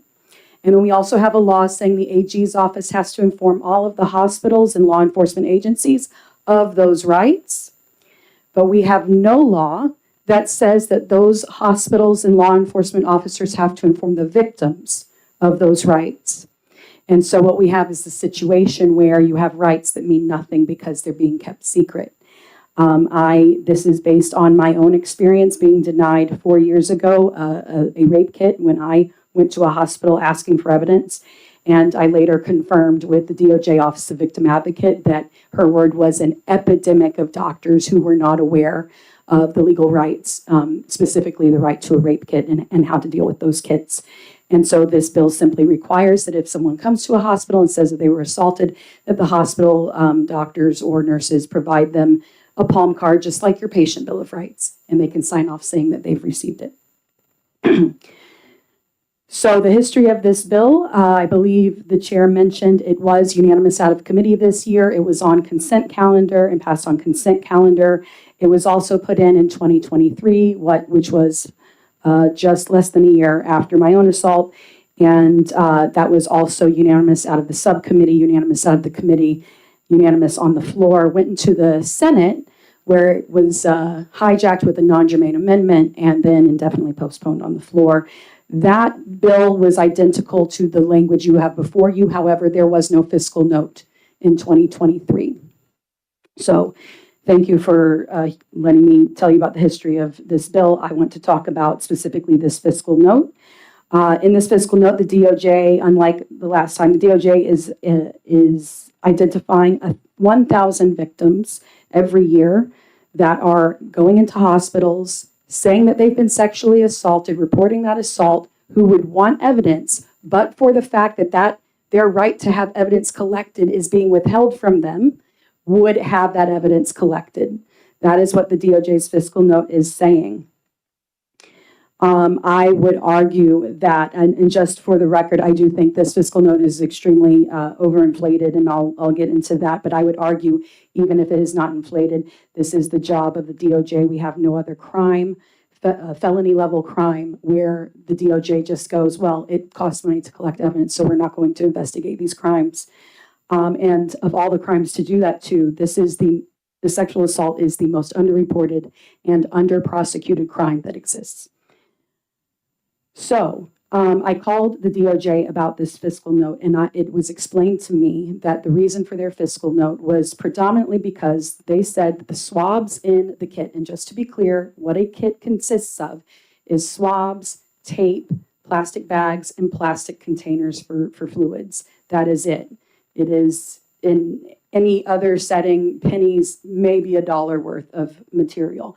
But I was told by the DOJ official that the swabs in this kit were very, very particularly made and very special, and that they were having a supply chain issue. So if that is true, if we presume that that is accurate, and that is the reason why the kits are so expensive, then my argument is, and what the argument was made by my Republican co-sponsor, who's also a member of finance, who testified on this bill, is that it's very easy to make these kits modular. Right now, they open the kit, and all of the elements of the kit are done. You can't put them to some other victim. But you can make the kits modular and say, this is a fiber unit, this is a swab unit, this is a blood or urine unit, and then you can make custom kits from those modular kits per victim. That's up to the DOJ how they want to save that money, but it's very easy to get around. If the cost is what I was told by the DOJ official, because the kit itself was so very unique and expensive. However, we all know that there are PCR DNA tests that you can get at the store, paternity tests, different disease PCR tests, your Ancestry.com test, genetic tests for your dog, your cat. You can get all of these for usually around $100 or less at the store. So in addition to that, the inventor of the over-the-counter rape kit, which operates a business selling personal information rape kits for victims in several states, is going to be sending you all an email about what it actually costs. And she makes money, as opposed to the DOJ, which is not a for-profit entity. Her business makes money selling these kits. So please be on the lookout for that email if you haven't already received it. I would argue that the information I got from the DOJ official was inaccurate. I actually have a degree in molecular biology. I actually worked in a lab where I did PCR tests. The expensive part of a rape kit is not the swab and the tape and the plastic baggies. The expensive part is running the PCR tests. And like I said, you already have PCR tests that are available to you in the store for about $100. I did it 20 years ago when it was more expensive, but even then it wasn't $1,000. In general, I can't say how much they would, because they're going through the state labs, and if you save money in bulk. So if you have more tests, it gets cheaper, which may be an argument to allow all victims who are assaulted to actually have their tests run.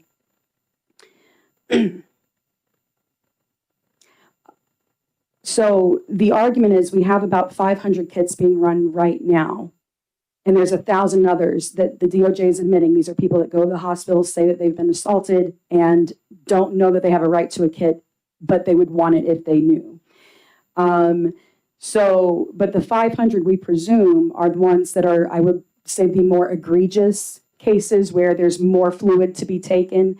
And those are going to be the more expensive ones to run. Whereas the ones like in my case, where I was assaulted, but I escaped rape and I locked myself in a room, but I was asking to be tested for drugging because I know I was drugged, where it was only a blood and urine test that I needed, that is a much cheaper test. So those 1,000 cases that they're saying they're not collecting evidence on these crimes, those are the cheaper tests, much cheaper than the ones that they're currently running, if we believe that they are, in fact, prioritizing the more severe cases.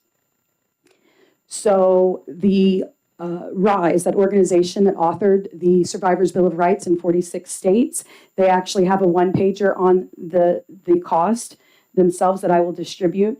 But they believe, as I do, that this would actually save the DOJ money, not cost them money, because when you collect evidence early, you have a better case. And so this will reduce cold case costs, something that isn't talked about at all in the fiscal note, and have quicker prosecutions.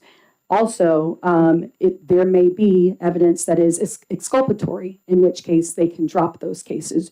So you may have more felonies being prosecuted, but you have higher quality prosecutions.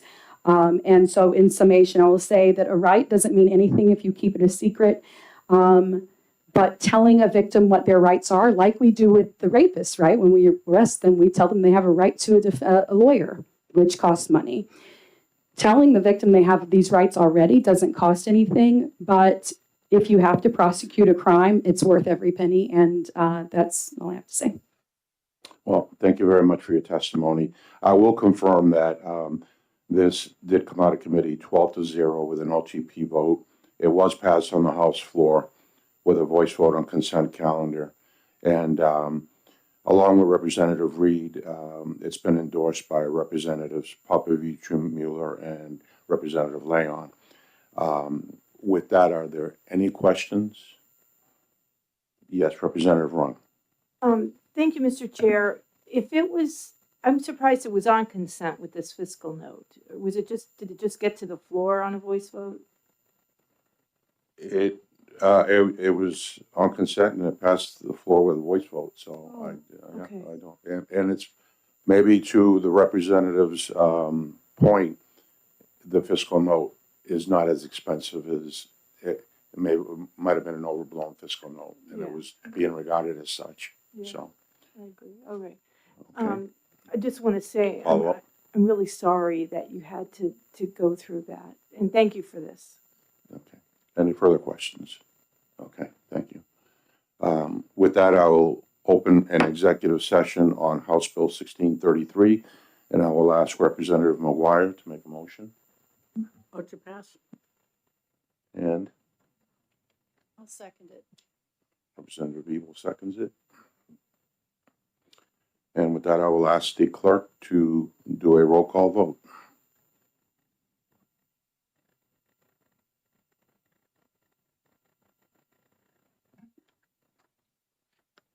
Thank you, Mr. Chairman. On the motion of ought to pass on 1633, which was offered by Representative McGuire, seconded by Representative Ebel.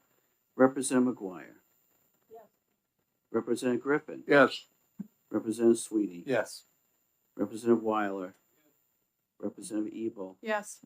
I'll vote yes. Representative Munns. Yes. Representative Rung. Yes. Chairman Cambrels. Yes. Vote 9-0. Okay, so with a vote of 9-0, House Bill 1633 FN is OTP'd. And thank you again for your testimony. One comment. Yes. I think I would like to say that we are very suspicious of the fiscal note. and we believe that it may not, that it may be able to be accomplished with significantly fewer dollars. And I believe that's what the first committee thought as well. Yes, and I agree with that sentiment, and in talking with Representative Popovici Mueller, into the testimony we heard here today, it would be very easy for the department to make those kits in a modular form so that there isn't a lot of waste going on like there is now. So we should be able to get this done. Okay. What I'd like to do is to call for a short recess. I don't think it should be more than, I'm going to give it 15 minutes. I would like to, if the committee is willing, we can do a 15-minute recess to caucus, and then we can clean up these remaining 3 bills, and we don't have to waste time going to lunch and then coming back. Is that amenable to everybody? Or do you need to eat? You need 20 minutes? Okay, so I'm going to recess this work session until 10 past 12, at which point we will resume and exec the remaining 3 bills. So we're in recess for 20 minutes.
Except for snow.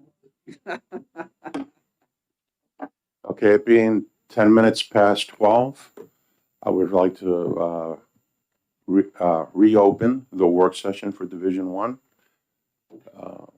Okay, and we're going to start off with a work set. I'm going to reopen the work session on House Bill 1130FN, and I would like to recognize Representative McGuire. Yes, thank you, Mr. Chair. After the discussion and the comments, I think we need to make some minor changes to this bill in order to have it work more fairly. First of all, we want to delete the case processing time requirement for their analysis, because we heard that that is not the judge's responsibility nor in their control, and it's totally unfair to evaluate them on something they can't control. So just wipe that number 4 out completely. And then we should move the effective date from 60 days after passage, which will be sometime this summer, Lord willing, and the governor cooperating, to January 1st of 2027, to give them time to figure out the details of how they're going to process it and work out their ruling and who's going to do what, which is left largely to their control. So they need a little time to think about it. And so I would suggest we get those 2 items fixed in the bill before we pass it on. Okay, and I'm just checking, I'd like to second that motion to create that amendment. Does everybody understand what we just proposed? Okay, so that would be deleting line 20 on page 1, because again, that's unfair to the judges to be reviewed on that aspect, that it's out of their control, and to change the effective date to January 1st, 2027. So we have a motion to pass that amendment and a second by myself. Can we do a show of hands, or do we have to vote on that? Okay, show of hands. Okay, all those in favor? Looks like 9 and none against, so 9-0. Pass that amendment. Okay, and with that, I'd like to recognize Representative McGuire for a motion, I'd like to move on to pass with the amendment. and I will second that motion. And please, go ahead, Yeah, discuss your point. to speak on this, I mean, the judges work for us, they work for the state, and having an evaluation of their performances is important. And from the description we heard of the current evaluation process, it's the wrong people seem to be doing the evaluations. As you know, everybody knows if you're in a court, there's a winner and a loser, and the loser is going to be unhappy with the judge every time. And those people are more likely to contribute to a anonymous, voluntary system of evaluations than anybody else, because they're all excited and all pissed off about it. Having judges specifically watch the courtroom operations is important. And whether it's part-time judges or retired judges or active judges is something the judicial branch will have to figure out the details of exactly who's going to do what, but I think it's going to result in a fairer and more accurate evaluation. So I support the bill as amended. Thank you. Any further discussion? Representative Rung. Thank you, Mr. Chair. I'm pleased with the amendment to fix those 2 concerns, but I still have a couple of major concerns that would cause me not to support the OTPA motion. One is, we heard from Representative Lynn and also from Judge Christo that, you know, this does pose an increased risk to the safety of judges. Their name is out there in public along with the summary of their performance evaluation. And if this puts one judge in harm's way, I can't support it. We've seen, you know, incidences throughout the country of judges being killed because information got out in the public that portrayed them or as giving a bad ruling or other reasons. But I'm very, very concerned about security. That's not my number one issue. And then my other issue is that this is a separation of powers we have in the state. And if we're going to start telling the judicial branch how they are going to review and put out those performance reviews to the public, that's a precedent that could apply to the executive branch. Are we going to do that for the assistant commissioner of DES or the head of wastewater? I mean, I just think that's way beyond the legislative powers for us to get involved in those other branches and tell them how to manage the performance of their employees. So I'll be voting against the OTPA. Okay, Representative Munz? Thank you. I share all of the concerns that Representative Rung described, particularly the security concerns. I think that is a real issue that we need to be focused on. I also, as I tried to point out in some of my questioning, I think there are some drafting issues with the bill. It's not clear to me who actually gets to see all of the full evaluation. It's unclear to me why we've eliminated the ability of the governor and the executive council to see those evaluations. So I would add that to my concerns, and I also will not be voting against. I will be voting against this. Thank you. Thank you. Any further comments? Okay, seeing none, I would like to open an executive session on House Bill 1130 and ask the clerk to do a roll call vote. Thank you, Mr. Chairman. On the motion made by Representative McGuire, seconded by Chairman Cambrels, to support HB 1130 with a motion about to pass as amended, Representative McGuire, Yes. Representative Griffin, Yes. Representative Sweeney, Yes. Representative Weiler, Representative Ebel, No. Representative Leachman, I'll vote no. Representative Munz. No. Representative Rung, No. Chairman Cambrels, Yes. 5-4, ought to pass. Okay, with a 5-4 vote of ought to pass, we'll move ahead. Mr. Chair, Mr. Chairman, yes. we'll be doing a minority report. Okay, thank you for that. And we'll move House Bill 1130 with a 5-4 vote, OTPA.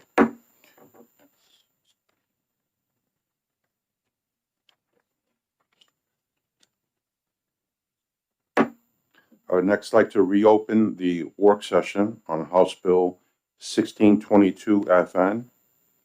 And I'd like to recognize Representative McGuire for a motion and any discussion. Ought to pass. I'll second the motion. Okay, so we have Representative McGuire with an ought to pass, and Representative Ebel has seconded the motion. Is it necessary for any further discussion, or do we think we're in agreement here? Okay. Yeah, I'm sorry. Okay, While my the clerk- apologies. While Yeah. the clerk is getting ready, I'd like to say 1622. that this is basically clarification, and I hope it will settle the contentious issue of how we should deal with solid waste, because it was brutal last year. Mr. Chair, I don't know if it'll, People. I don't know if it'll completely settle it, but I agree with you that anything that we can do collectively to move this forward would be of great benefit. Thank you. Thank you. Yes. Okay. So when the clerk is ready, we will do a roll call vote on House Bill 1622 FN. Thank you, Mr. Chairman. The motion was on to pass, which was offered by Representative McGuire, seconded by Representative Ebel. Representative McGuire, Yes. Representative Griffin. Yes. Representative Sweeney. Yes. Representative Weiler, Representative Ebel, Yes. and I'll vote yes. Representative Munz, Yes. Representative Rung, Yes. Chairman Cambrels, Yes. 9-0, ought to pass. Okay, with a 9-0 vote, House Bill 1622 is ought to pass.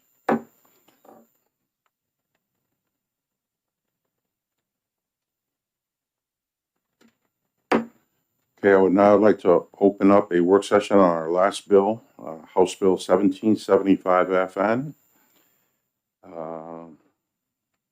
Again, this is the bill regarding the utility ownership of natural gas and nuclear power generation facilities. And I would like to recognize Representative Sweeney for a motion. Thank you, Mr. Chairman. Mr. Chairman, I would move ought to pass on House Bill 1775. And I will second that motion. Would you like to speak to it? Just briefly, Representative? I think we all know there's never going to be a silver bullet bill that solves all of our energy problems in the state of New Hampshire. But this would just be another tool in the toolbox to help alleviate some strains on the marketplace, especially when it does get to peak. And I did want to say for the record, I don't believe the fiscal note of this bill. I think as introduced, it might have made sense when they were talking about larger generators, but now that this is just back in line with what the utilities can already do with renewable generators under 5 megawatts, I don't see the PUC cost structure there, and the glaring fact that they never put in any cost recovery or any of the benefit that these new generators would have in terms of the valuation and the utility property tax that they would then be paying. I think it's a good move for the state to help kind of square this edge with the utilities, and really we're just giving them the ability to go out and build these generators if they want to. So I see it as a good bill that works within our market and not upends it. Thank you. Thank you. And Representative Munns. As I think I mentioned earlier, I'm concerned about the potential impact that allowing our utilities to invest in these technologies could have on consumers. There's no protections, as I see it, for any cost overruns or stranded costs. I'm particularly concerned about the potential impact that small-scale nuclear might have on costs, because that's, while it is a very promising technology, it's an unproven technology. We don't really know what the implication is going to be. So that's one issue. Another concern I have is that, nowhere in the existing language that governs distributed energy resources are we specifically identifying any particular type of technology. Yet now we're inserting into the language of law 2 particular types of technology. And I hear a lot about putting our fingers on the scale, that we shouldn't be choosing winners and losers. Yet here we are specifically identifying 2 types of technologies. And if we're going to do that, why aren't we including things like, wind and solar and geothermal? So that's a second issue. And then the third issue, as I tried to get at, when we were discussing the bill earlier, is I am not clear on why we're deleting a section of law that requires all fossil fuel, and it's all fossil fuel generators. And again, it's all, not just these new facilities, but all. Why are we deleting a section in law that requires those generators to operate at a minimum level of efficiency and also meet minimum levels of emission standards? And I never got a good answer, and I think that's a very dangerous step that we might be taking, and without knowing what the implications are. So needless to say, I will be voting no on the motion of OTP. I kind of figured that out. Any further discussion? Representative Leachman. Thank you, Mr. Chairman. So, like all of us, I often rely on certain members on their expertise, and just like I turn to Representative Ebel when it comes to sludge, and that she's an expert there. Yes, isn't it? But I also lean heavily on the chairman, Cam Brells, who served on Science, Technology, and Energy for a term or 2, and knowing he supports this legislation, I will be voting yes. Thank you. Any further discussion? Okay, seeing none, I will now call for an executive session on House Bill 1775 FN. And with that, I would ask the clerk to do a roll call vote. Okay, on the motion of ought to pass, which was offered by Representative McGuire, seconded by Representative Cambrels. Oh, Sweeney, I'm sorry. I should look similar, Sweeney, McGuire, kind of close. Anyway, so The House will be in order. on the ought to pass motion, Representative McGuire. Yes. Representative Griffin. Yes. Representative Sweeney. Yes. Representative Weiler. Representative Evil. Certainly respect the chair as well, but I will be voting against. Be voting yes. Representative Munns. No. Representative Rung. Deferring to my colleague on my left who served on Science and Tech as well and voting no. Chairman Cambrels. Yes. 6-3 ought to pass. Okay, so with a vote of 6-3, House Bill 1775 FN is OTP. And we'll be doing a minority report. Thank you. Okay, so with that, that wraps up this work session today. I thank everybody for getting us through quickly. Our next session will be on Friday at 10 a.m. So it's Friday the 13th, 10 a.m. Well, what could go wrong? We will have 6 bills to address. And I believe, all of them we're going to have some debate on all of them. But again, I would appreciate people keeping their comments concise.